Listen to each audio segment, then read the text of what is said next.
बचपन में मैंने सोचा था कि मैं कभी शादी नहीं करूँ। आपने ऐसा सोचा था? जी। क्यों? मैं मम्मी पापा को हमेशा बोलता था क्योंकि मैं हमेशा अपने जानवर की सेवा में लगा रहता था। मेरे साथ जितने भी कठिनाई हुई मेरे स्वास्थ्य के साथ हमेशा एक मजबूत ताकत जैसा खड़ी रही। ये जितने चैलेंजेस आपने देखे हैं ना, खासतौर से अपने हेल्थ को लेके, ज़्यादातर लोग टूट जाते होते चैलेंजेस में। जी, मेरे से बहुत ज़्यादा लोग तकलीफ में हैं और मैं भगवान से शुक्रगुजार हूँ कि उन्होंने मुझे जो भी किया अच्छे के लिए किया और मैं लड़ा और भगवान साथ में रहा। आप जैसे बहुत लोगों का आशीर्वाद था, मेरे चाहने वाले लोग का आशीर्वाद था, मेरा परिवार, मेरे माताजी और पिताजी ने कभी मुझे ये भी फील नहीं होने दिया कि मैं थोड़ा भी बीमार हूँ। और जैसे आप बोल रहे थे, आजू बाजू वाले जो बोलते हैं उससे मुझे कोई लेना देना नहीं रहता। देखिए, बोलने वाले का काम बोलना है और हमें तो उनको भी यहाँ जीना है, हमें भी यहाँ जीना है। आप हमेशा अपने भाई बहन की बात करते हैं, लेकिन पूरे देश ने देखा किस तरीके से पिछली जनरेशन में एक फाइट हुई जब सक्सेशन हो रही थी। क्या आपको कहीं ना कहीं वो एक चिंता सताती है? मेरे को बिल्कुल ऐसे चिंता नहीं सताती है। मेरा भाई मेरा राम है और मेरी बहन एकदम मेरे लिए माता के स्वरूप में आते हैं, माता जी के स्वरूप में आके हमेशा मेरा रक्षा करते हैं। तो जैसे वो कहेंगे वो करूँगा और हमारे बीच में कोई अंतर नहीं है, हमारे बीच में कोई कंपटीशन नहीं है। कंपटीशन नहीं है? बिल्कुल नहीं है। हो ही जाता है, इनएविटेबल, आगे पीछे लोग करा ही देते हैं कोई ना कोई। देखिए, अगर आप आगे पीछे वाले का सुनोगे तो कंपटीशन होगा। अगर हम एक दूसरे में विश्वास रखेंगे तो कंपटीशन होने का कोई चांस अभी है? ऐसी दोस्ती है? ऐसे दोस्ती हम झूठे फेविक्विक से चिपके हुए हैं। फेविक्विक से? जी। आप कह रहे थे कि राधिका के साथ आपको यहाँ पे जामनगर में डेट पे निकलने का शौक है। ये तो बहुत अच्छी जगह भी है शाम में डेट पे निकलने के लिए। Who is lucky? Radhika is lucky और you are lucky? I am lucky for sure. She is the person of my dreams. ये मुल्तानी मिट्टी जो हम, जैसे हमारा स्पा ट्रीटमेंट है, तो हफ्ते में 2 बार इनको मुल्तानी मिट्टी दिया जाता है। इनका हाथी का स्पा चल रहा है? हाथी का स्पा चल रहा है ये अभी। मुल्तानी मिट्टी कहाँ से लाते हैं आप यहाँ पे? पंजाब। और ये जो आपको रबर मैट दिख रहा है हर एक एंक्लोजर में, ये इसीलिए है क्योंकि हाथी सीमेंट पर नहीं रहते जंगल में। तो हमने रबर मैट इसीलिए लगाया, जब वो हाथी सोता है तो उसका पैर को चोट नहीं पहुंचे। जो उनका चल रहा है वो हाथी को डर्माइटिस है। डर्माइटिस क्या होता है? एक स्किन का बीमारी है। हम यहाँ आयुर्वेद का एक छोटा सा पाठशाला खोला है, जहाँ हमारे पास 4 से 5 आयुर्वेदिक स्पेशलिस्ट है जो सिर्फ हाथी के लिए आयुर्वेद का अलग प्रकार के जड़ी बूटियाँ से हम इनका जो सुबह से शाम इनका अलग मलम लगाते हैं। डेमो एक्सरे मशीन से ये हाथी को दिखाया जा रहा है कि डरना नहीं है, तो इसको यूज टू किया जा रहा है। तो जब हमें एक्सरे करने का ज़रूरत होगा तो हाथी डरेगा नहीं। तो आप तो फिर जानवरों पे काफ़ी पैसा खर्च कर रहे हैं। ये पैसे की बात है नहीं, ये सेवा की बात है और ये बहुत कम लोगों को ये मौका मिलता है। जैसे आपको पता है हम एक ट्रस्ट है, तो हमें बहुत सारे लोग फंड करते हैं। सेवा करने में हम कोई पिछाई नहीं रखते, हम जितना हो सके उतना सेवा करते हैं। दिन में जंगल में हाथी घूमते हैं और रात को हाथी उनके घर में चले जाते हैं। जो आपने देखा अभी उनका घर है।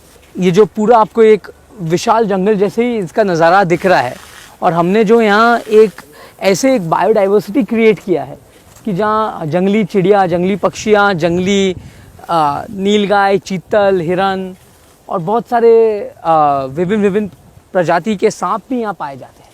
So your love for animals comes from your mom's side or your dad's side? My mother has been my biggest inspiration.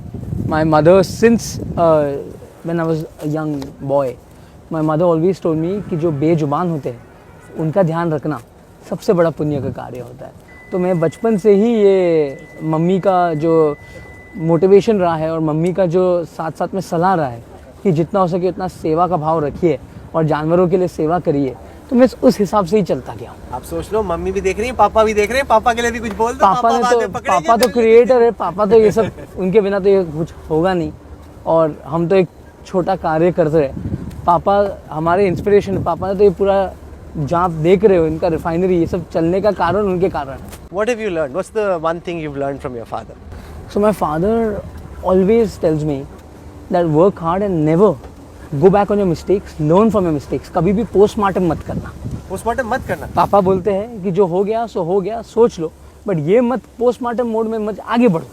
And जब कुछ करना है तो भारत के लोगों के लिए करना है। जैसे कि बिजनेस भी जो होता है उससे आम आदमी का कैसे भला होगा, आम आदमी का लाइफ उससे कैसे सरल होगा, उस पर आप कंसंट्रेट करिए और तब आपका बिजनेस दौड़ेगा। तो आप कैसे करने की कोशिश करो? Your focus is on renewables, right? हमारा फोकस यही है कि सोलर एनर्जी हो गया, हमारा फोकस है कि हम ग्रीन बायो एनर्जी हो गया, तो अभी जो स्टबल है उससे अगर गैस बनेगा तो बहुत सारे लोगों का पोल्यूशन भी कम होगा और गैस भी कम दाम में। ये नील गाय है। हमारे पास हज़ारों नील गाय और ये खुद आ जाते, क्योंकि हमारा जो बाउंड्री है वो डायरेक्ट जो फॉरेस्ट लैंड है उसे हमने बाउंड्री नहीं किया है, तो यहाँ जानवर का माइग्रेशन होता है। यहाँ तो तेंदुआ भी दिखा जाता है रात को, अगर आप आओगे तो आप अगर 2 रात में से 1 रात में आपको तेंदुआ दिखेगा। जो हाथी है वो आके नहीं जो हाथी इसलिए नहीं खाता क्योंकि हमने उसको ऑलरेडी इतना फॉडर दिया है, उनको पता है कि इनका नुकसान नहीं करना। तो आपके सामने हाथी यहाँ चल रहा है ना, देखिए जब भी आप जानवर को पालोगे जानवर महसूस करता है कि मालिक का नुकसान नहीं करना चाहिए। तो हमने आम में भी एक, आप जो ये ब्लू रंग का देख सकते हो, ये एक ऑर्गेनिक पेस्टिसाइड बनाया है, तो इससे जो दीमक है वो आम पर नहीं आते। ये भी हमने यहाँ बनाया है। लगभग मम्मी ने यहाँ 5000 से 6000 औरतें रोज आकर आम का बगीचा, लोग सब आजू बाजू के गाँव के। तो आप क्या चाहते हो कि आपकी लेगेसी क्या हो? Is this animals or will it be business? What will be your legacy? देखिए वो तो जो भगवान को मंजूर है वही होगा, हम तो हमारे खुद की लेगेसी डिसाइड नहीं कर सकते। What would you like मेहनत it to करेंगे। be? Animals is not your काम, that is passion. That is only passion, that सेवा। देखो ये मैं सबको बोलता हूँ, ये एक प्राणी संग्रहालय नहीं बना रहा हूँ मैं, ये प्राणी सेवालय बना रहा हूँ। जो मैं मानता हूँ हर एक जानवर में एक देवता रहता है, ये सब भगवान के, जो भगवान का देन है। ये जितने भी प्राणियाँ हैं ये हम नहीं बना सकते, ये सब भगवान का देन है। तो यही सेवा मेरे लिए परमात्मा का सेवा जैसा है। अभी पीएम ने बोला वेड इन इंडिया, तो आप तो शादी भी यहीं पे, पीएम ने जो बोला कि वेड इन इंडिया कि हम तो उनसे प्रेरणा लेते हैं। हाँ। तो मेरी दादी का जन्मभूमि जामनगर, मेरे पापा और दादा का कर्मभूमि जामनगर है। मैं यहाँ पला हूँ और मैं यहाँ बड़ा हुआ हूँ, तो ये तो हमारे सौभाग्य की बात है कि हम ये करें। और प्रधानमंत्री साहब ने अगर बोला कि शादी आप जितना भी हो सके उतना वेड इन इंडिया करिए, उससे बड़ा क्या चीज़, खुशी की बात है हम हमारे देश में शादी करें। और हम तो हमारे जो दादी का घर है, पापा कहते हैं कि दादा का ससुराल में हम शादी का जो हमारा महोत्सव है, इसीलिए हम यहाँ कर रहे हैं। और क्योंकि जामनगर में यहीं पला बड़ा हूँ। बॉम्बे का लड़का टिक जाता है जामनगर में? आपके सामने बैठा हूँ। नहीं, वो तो अभी आए हो, मैंने सुना है कि बहुत टाइम स्पेंड करते हो आप यहाँ। मैं यहाँ 28 साल में मैंने जामनगर में 15 साल बिताया है। मुंबई अलग चीज़ है, जामनगर अलग चीज़ है, दोनों घर है। फेवरेट क्या है? और काम के लिए तो मुंबई है, और घर जो है, जो जैसे आपका घर जहाँ भी होगा आपका, मुझे जामनगर ही ठीक लगता है।